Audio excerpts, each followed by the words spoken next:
Dear friends, welcome to yet another installment of Strategic Power. In this video, we will address an important naval exercise carried out between the United States, Japan, Australia, and the Philippines, aimed at demonstrating unity against China's growing claims and aggressive actions in the Pacific. We will discuss the territorial disputes in the South China Sea, the militarization of artificial islands, and conflicts with neighboring countries. Will this show of force be enough to contain China's expansionist ambitions?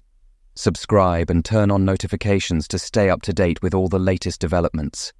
This Sunday, April 7th, the United States, Japan, Australia, and the Philippines are planning to carry out what they call a cooperative maritime activity, which is basically a joint naval exercise.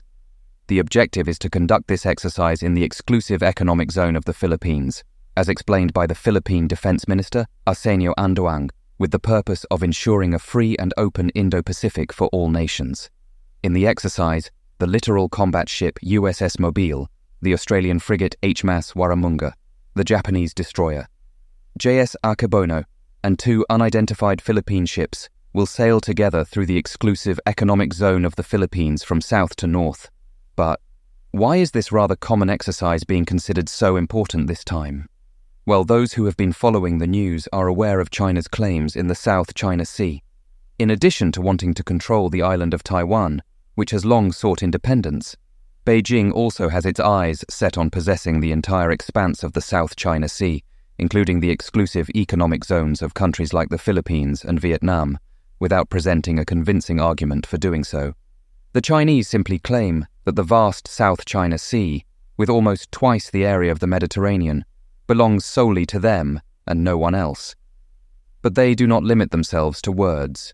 Beijing is building several artificial military islands in the region, which are practically naval bases within the exclusive economic zone of these countries. These islands are equipped with runways, ports, long-range radars, and even anti-aircraft and anti-ship missiles. Moreover, the Chinese Navy is harassing, chasing, and even attacking vessels navigating in their own waters. These attacks have intensified in recent months, especially against the Philippines. Chinese Coast Guard vessels, supported by so-called maritime militia vessels, a kind of military force disguised as a fishing fleet, are surrounding, chasing and attacking Philippine ships with powerful water cannons, resulting in nearly a dozen injured Philippine sailors. It is crucial to remember that all of this is happening within the exclusive economic zone of the Philippines, a maritime area of 200 nautical miles, or approximately 370 kilometers from the coast, which is internationally recognized. In addition to the disputes over Taiwan and the South China Sea, the Chinese are also exerting pressure on Japan, claiming the Senkaku Islands, a territory internationally recognized as Japanese, as their own. This territorial claim has gained more force after the discovery of large gas and oil reserves in the region. In the case of Australia, being an island nation, the country's economy depends entirely on free and unobstructed sea routes. Approximately 70% of all Australian imports arriving by sea pass through the South China Sea. If the Chinese really control this sea and continue militarization through the construction of more military islands, they could easily block maritime traffic from nations they consider enemies.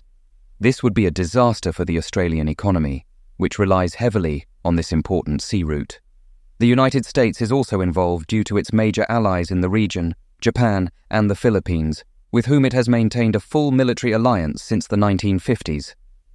That is, if the Philippines is attacked, the United States is legally obligated to provide assistance. For this reason, these four nations, the United States, Japan, the Philippines, and Australia, are carrying out a significant demonstration of unity against China on Sunday, April 7th, which is becoming increasingly aggressive and showing an expansionist appetite that seems to be out of control. The increase in tensions between the great powers in the Indo-Pacific is concerning. The joint naval exercise between the United States, Japan, Australia, and the Philippines is a clear demonstration that these countries will not passively accept China's territorial claims and growing militarization in the region. However, will this coordinated action be able to contain Beijing's expansionist impulses? Or will we be on the brink of a conflict of unimaginable proportions? Leave your opinion in the comments and we will discuss the possible directions of this delicate geopolitical situation.